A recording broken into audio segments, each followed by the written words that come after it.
Grace and peace.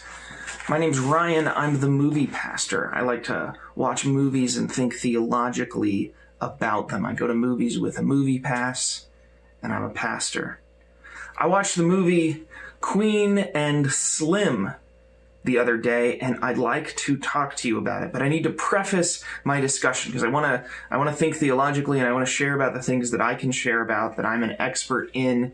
But it is worth noting that Queen and Slim is a deeply racially charged movie. Queen and Slim is not a movie principally about theology. Queen and Slim is a movie principally about race relations and especially the experience of being African American and their interactions with the police. I am a white, middle class to upper middle class, straight Protestant man. And I cannot effectively untangle or comment upon the things that this movie is talking about by myself. I think the best thing that I can do as an ally for this conversation is to tell you, watch the movie, pay attention to what it's saying, think hard about what it has to say about race relations.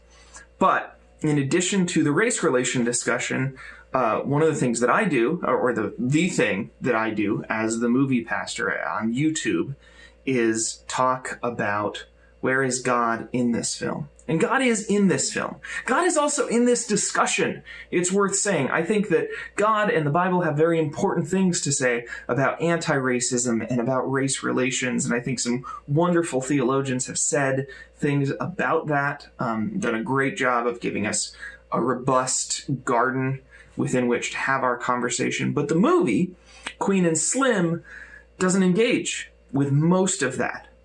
It doesn't put God in the middle of this conversation of these two characters, Ernest and Angela, who are on the run from the police for something that is really not their fault.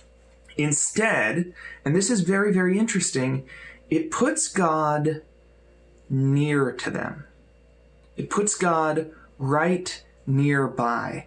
And it does this both visually and audibly. It does it through dialogue and all of the elements of creating a motion picture. And so visually, you see these little visual clues or Easter eggs that are there throughout the film. Ernest's license plate is Trust God, and that's mentioned.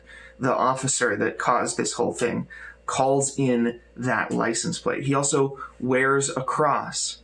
In their second vehicle, their most famous vehicle, there's a cross hanging in the dashboard. And so we're always seeing the cross in between them. There are rosaries on some of the walls, especially the wall in the Pimp House. There's a crucifix after they're, spoiler alert, killed. Hanging over their bodies in the morgue, there is this crucifix. And so always in many, many of the frames of the movie, while our characters are dealing with the question of life and the question of death, there is the presence of God near it. It reminds me of the psalm that says, God is close to the brokenhearted. I think it's Psalm 36. God is not the brokenhearted. God isn't causing the brokenhearted, but God is next to. He's right there with. He's beside the brokenhearted.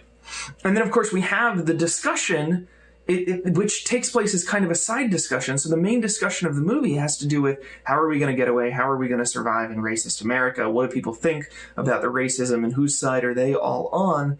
But there's in the midst of this a side discussion about God. Ernest believes in God. He believes everything happens for a reason. Angela does not. And over the course of their time together, Angela becomes more faithful. She actually prays to God at one point and tells him, thank you for this journey that we are on, this pilgrimage. And Ernest seems to come a little further away. He comes from a sort of magical faith that says everything's under a specific kind of control to really saying, that he believes in Angela and he believes in this present moment and us more than in this teleological idea of God. It's worth noting, I know I talk a lot on this channel about Christ figures, Ernest and Angela are not Christ figures.